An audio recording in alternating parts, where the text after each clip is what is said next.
Good to go. Welcome to the Win in Real Estate podcast, where we help you win. And this is a podcast for veterans, military spouses, and entrepreneurs to highlight their business.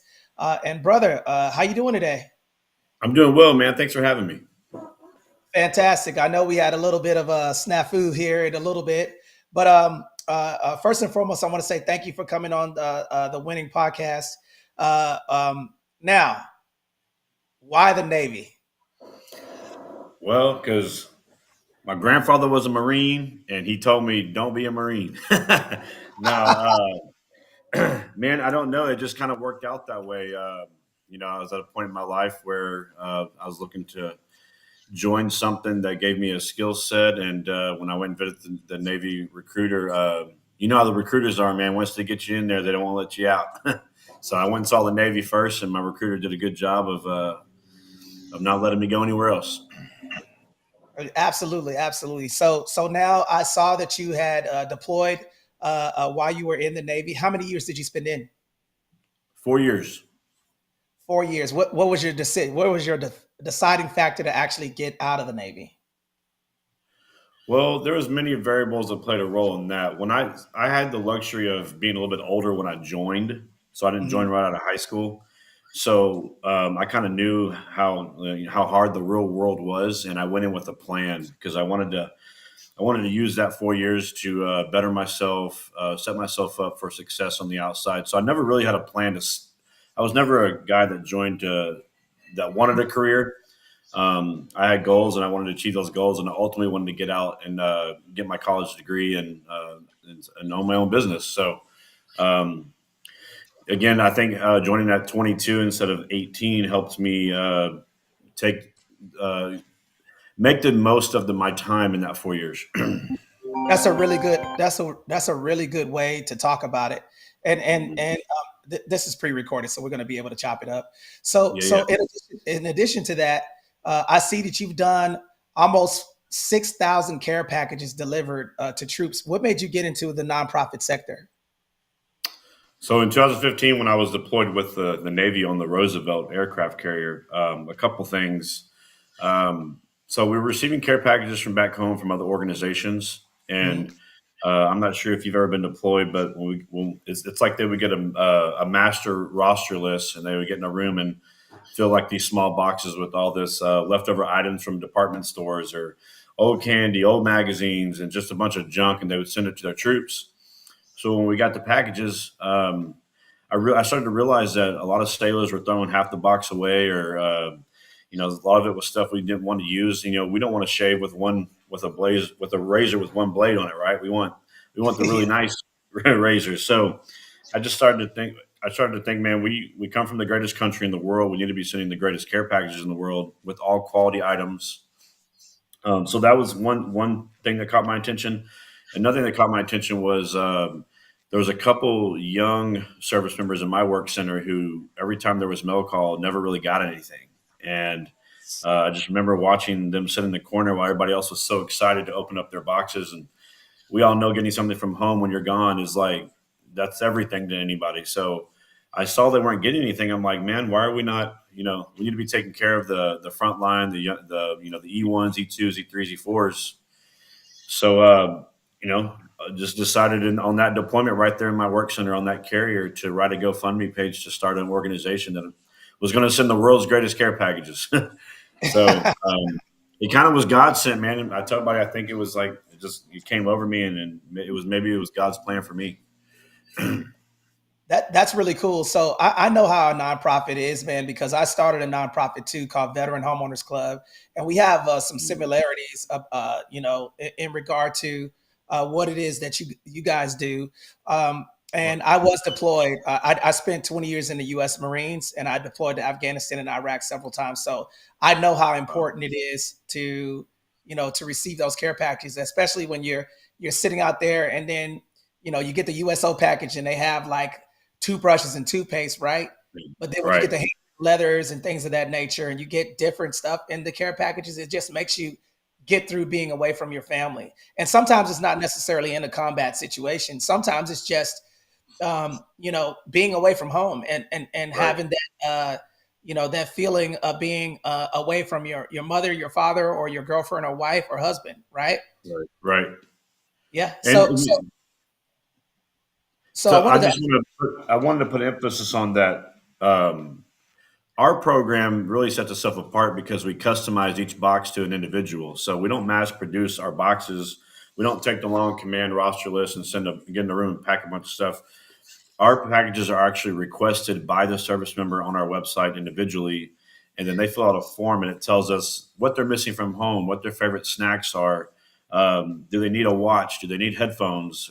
And Mhm. then every box comes with a new pair of combat and uniform boots, also selected by the service member. So when I say it's the world's greatest care package, man, if you've been on our TikTok and seen some of the videos, it truly is. The impact that it makes when that individual gets that box is just way more than it is when you mass produce a bunch of common boxes, right? Yes, yes, I did see that, and in addition to that, I also see that you have a additional program for financial literacy and dogs as well, right? So, can you talk about those additional programs outside of the Boots for Troops? Yeah. So as the organization started to grow, we wanted to expand our services. We wanted to find donors that were interested in maybe not just being a part of the care packages. So one thing that I experienced on active duty was when my wife and I wanted to come home for the holidays. We always had to pay for that round trip for both of us. And as an E1 and E2, we were like, man, we were coming from Virginia to Texas round trip. We were, paying close to 1,000 or more dollars every time we came home. So sometimes we wouldn't go home for the holidays because it was too expensive. So our travel assistance program, we sponsor round trip flights for E4 and below during the holidays Mhm. to go home to their hometowns to spend Christmas or Thanksgiving with family if they've been gone for longer than 2 years. So um, no cost to the service member. And then also during emergency situations, if they have a death in the family, grandma, grandpa, sibling, mom, dad passes, E4 and below, and they need to get home for the funeral, we sponsor flights home for that as well. And then we do the service dog once a year. We adopt a service dog. We pay for it to be funded and trained, fed, everything until it's certified. Goes through an 18-month program. And once that dog is ready to go, we pair it with a veteran with PTSD or some sort of disability. And our last program is our military spouse scholarship. We give away scholarships to military spouses who The are Jimmy Rocket. serving on active duty, right? So, how many times have we seen in the military where somebody's serving on active duty and the spouse is kind of just sitting around, not just waiting, right? And we're like, here's a great opportunity to send them off to college or a trade school, get them educated, so that when they transition back into civilian life, both of them have some sort of skill set or higher education that can be successful in the real world. Now, I do have a couple of questions in regard to that. So Yeah. let me go back, and I want to walk. I want to walk through this thing. Okay, what was the hardest thing that you experienced with setting up your nonprofit? Man, the hardest thing about starting a nonprofit and getting it to a stable position is just earning the trust of the American people and your donors, right? You got, when you're a new organization, you don't really have any history or that story. How do you get people to believe in what you're doing and give their hard-earned money, right? So, kind of building the trust of the community and the donors was one of the hardest things that we did. I mean, it took a couple of years for us to really get to a point where we felt like we were going to be able to make it long term. So, That's good, man. yeah, And then and then reflecting back on all of the programs that you have, the care packages, the honor heroes, the travel assistance, and the scholarship. right. Which one is your baby? Now the reason why I asked that, I'm gonna. Hey, we got to. The vet's gonna put you on the spot. Which one is your baby? Now, which one is? Man, I tell you, that's a tough question because I think they're all great, but I can't not say the care package program because that's kind of how we got started, and that's what we're known for. And it's really cool to see from starting it on that ship to see where it is today and the popularity of it, and know that I mean these care packages are going all over the world to different branches of the military, and these service members love these packages so much that if they don't get theirs in time or in a certain amount of time, they start calling our office, they start emailing, "Hey, when am I going to get my box? When am I going to get my box?" And just to see it be so successful Man, it's just incredible. And the other programs are great. I really like the scholarship because I'm big on education. I Mhm. didn't have the ability to go to college after high school. My parents didn't have the money to put me in college, and college always felt like something that was unachievable for me. But the military gave me that opportunity, and so I'm really big on giving people opportunity to go to that want to go to college or want to further education. Being able to help somebody do that is really fulfilling. So care Okay. package first, and the scholarship a close second. Okay. All right. So out of the heroes and the travel assistance, man, you guys are at 34th. No point intended. But you know, Yeah, and the reason why I ask you that question is because that's the same thing. When we started our nonprofit, we're like, it's exactly what it is. And a lot of people have a misconception that nonprofits are to make revenue for the owners, and it's actually yeah, not. It's actually designed to solve a problem, right? right, Uh, and this is phenomenal. When Alexis hit me up and said, "Hey, I want you to interview this guy. He has some parallels, and I think that maybe we should start discussing on how we can network and see how our business can draw a parallel." right. Now, another No, question that I have for you is, so I saw that your wife is involved in a nonprofit as well. How many arguments have you guys had in your direction of where the nonprofit wants to go?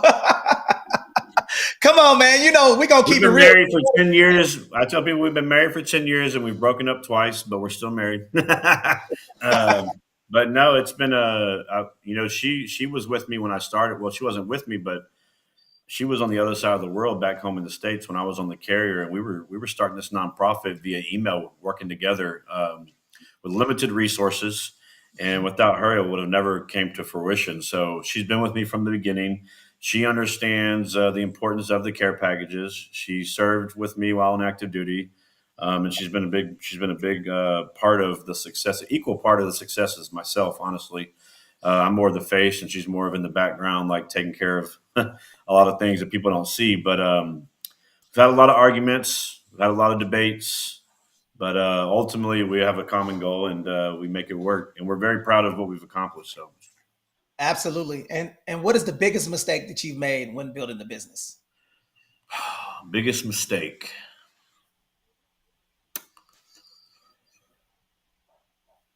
Man, honestly, it's probably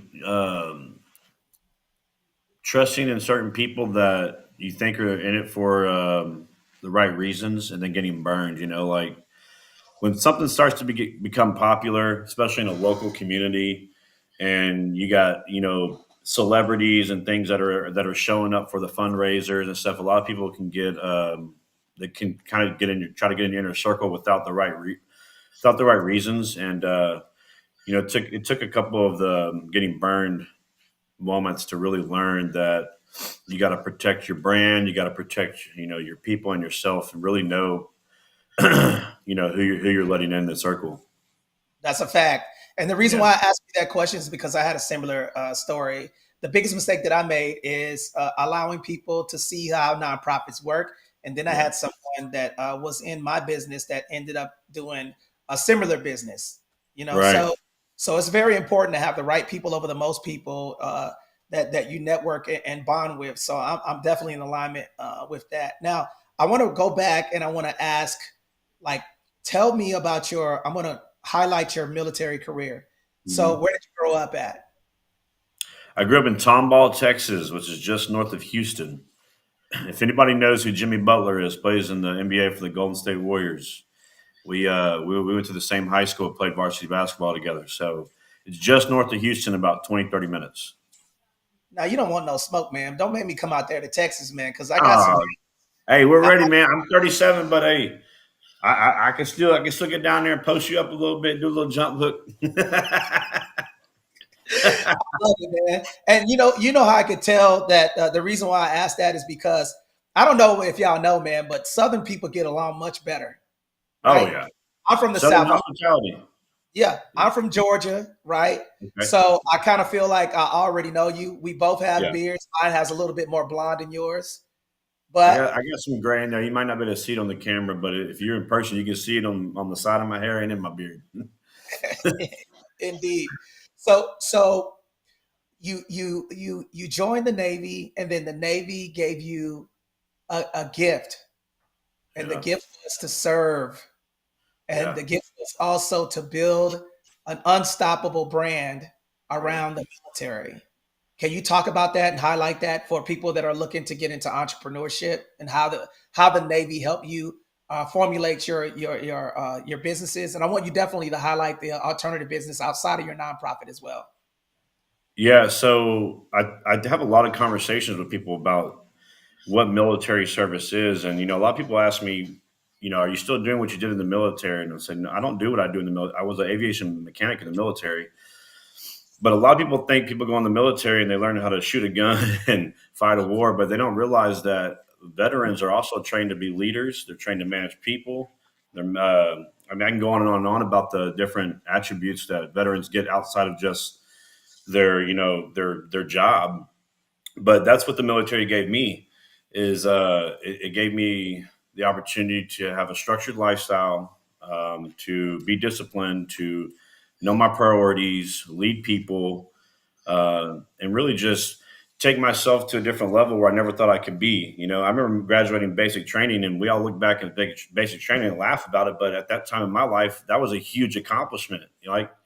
Winning breeds winning. So when you accomplish something and you start accomplishing little things, and then it just keep going and keep going and keep going, and it gets bigger and bigger. But how that kind of translated, I'm sorry, into my life after the military was all those things that I learned are the same things you need to have when you start a business, man. You have to be willing to go above and beyond. You have to know how to manage people. You have to know to make good decisions. You have to know how to solve problems.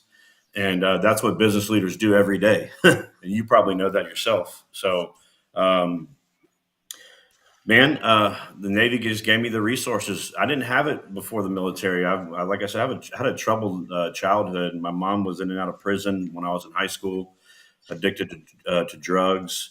Didn't really have a great relationship with my father. And so the resources for me weren't there. So I was kind of a lost kid from 18, well, actually, probably 16 to about 22 when I joined.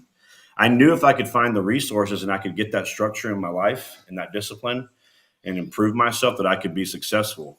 But I needed to be forced into it. So once I was forced into it and it was given to me and I kind of understood it and I started getting a taste of the winning, then then it just kept going. And I wanted more and more and more. So if you ask people that are around me now, most of them probably think I'm crazy and I put too much on my plate, but I love it, man. I love the challenging myself, new challenges, new things, all the things that entrepreneurships do. So um, yeah, man, it's been a journey. It's been a journey. And I would have never guessed before I joined the military that I'd be where I am today.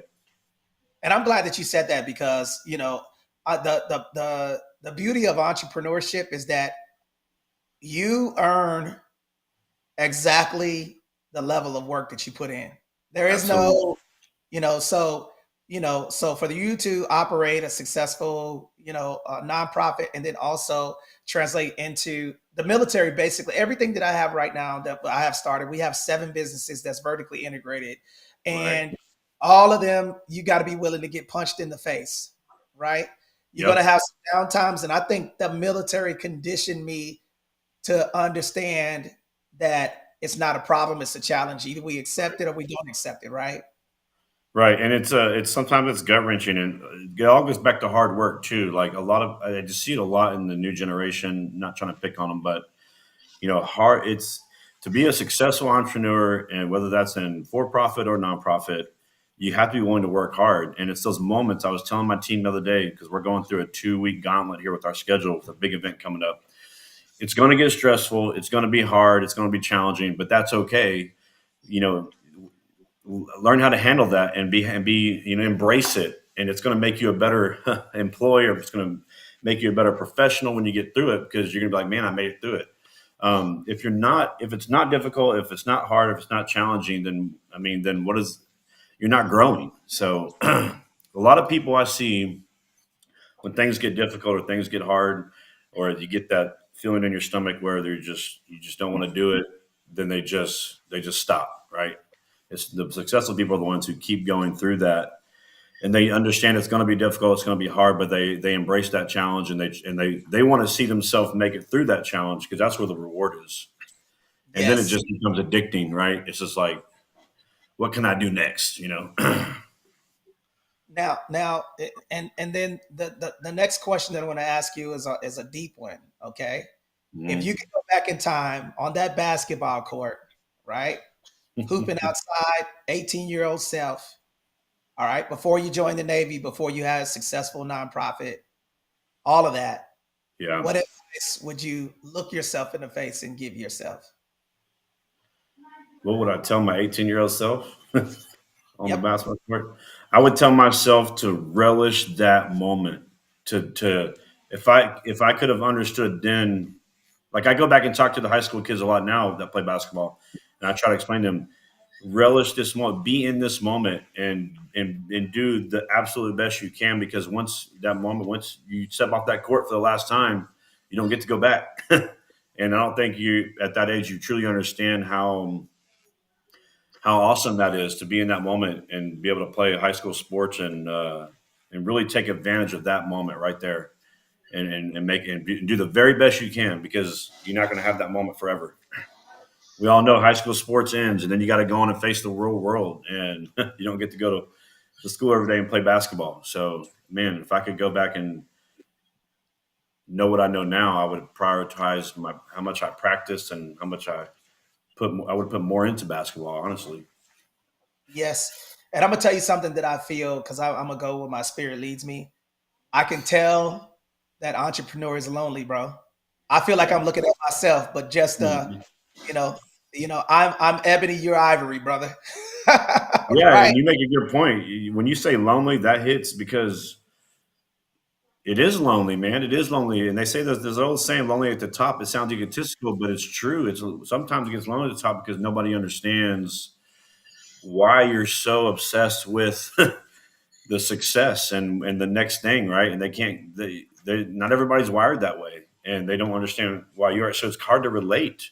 Only people that can relate are people like you who actually go through the same thing, right? So then you have the challenge of trying to manage personnel whenever you may think that they're slacking or they're not doing enough, right? And then you're going to be too hard on them because you want them to be as go getter as you, right? And they're not always going to be that. So how do you find a way to motivate them but still make them feel appreciated and hold them accountable and all those things like that? It's very tough. And I'm glad you said that because, and I think this is going to tie everything to a nice little bow, man. Like, this is what I hear, man. If you want to get in the game, you got to shoot your shot, man. Like, Yeah. ultimately, if you're trying to win, okay, winning is at a cost. Okay, Hmm. no matter what anybody says, if you're going to play the game, you got to play the game to win, whether it be entrepreneurship and anything else. But I believe that your for troops is successful because you're solving a problem. And I think Right. that's what most people don't focus on when they're starting a business, whether it's profit or nonprofit. When you solve problems, whatever you give out, okay, you're making room for your cup to be filled up. And I think that Right. that's why you're successful. What do you think about that? I think you hit it no on. I think you hit it spot on. There was a problem that was there, or there was room for improvement, and we've provided that. And I think we're also successful because we have built a culture here that is about family. It's about togetherness. It's about hard work. All the things that I believe are the recipe for success. And the people that are in the organization, whether it's the board of directors or the hundreds of volunteers or our committee members, everybody's bought into that culture. And I'm telling you, when people buy in and they believe in it, you'd be surprised of what you can achieve as a team. We went from a startup as a GoFundMe to almost $1.5 million a year in fundraising, and in less than a decade, and that's going to continue to grow. So, um, like you said, you got to be willing to win, to want to win, and winning comes at a cost. It sets a lot of sacrifice, late nights, no sleep, grinding. Yeah, like just like you said, Tony, it is a sacrifice to get to where we are today, for sure. Yes, that's for sure, man. Well, I want to say, I definitely want to say, I appreciate you dealing with our technical difficulties, and it is an honor to have you on on the show. And I want to see how I can support Yeah, yeah. your nonprofit as well. So I'm gonna have my staff reach out so I can donate some boxes or even donate to the military spouse scholarship, because I know what it's like for military spouses to be out there, and then they always focus on the veteran, but what they don't do is they don't focus on the military spouse holding the glue together when the veterans Right. is and then putting their careers on hold for supporting that person that is actually serving, right? So I do have a Absolutely. question for you. What is the best Yeah. way to reach out to you and find you? How can they find you on social media? So bootsfortroops.org, boots number four troops.org. You can contact my team on there, or you can contact me personally by DMing me on pretty much all the platforms. On Instagram, I'm at Sailor Jimmy TX. On TikTok, I'm at Sailor Jimmy, and then Facebook, search Jimmy Rogers and look for. It should pop up something with Boots for Troops underneath my name. But yeah, we're always looking for new support, more support, and I appreciate you bringing me on to kind of spread the awareness of what we're doing. We got to get you down here to Texas, man, for one of our big events. If you ever don't want to come down to Texas, we do a big gala every year, a couple big fundraisers. We'd love to have you come down. I definitely will pull up, man. Yeah, I have an event that I'm teaching a VA loan masterclass in Texas. I just need to see what yeah. base is located next to, and then I'm always down for a good time.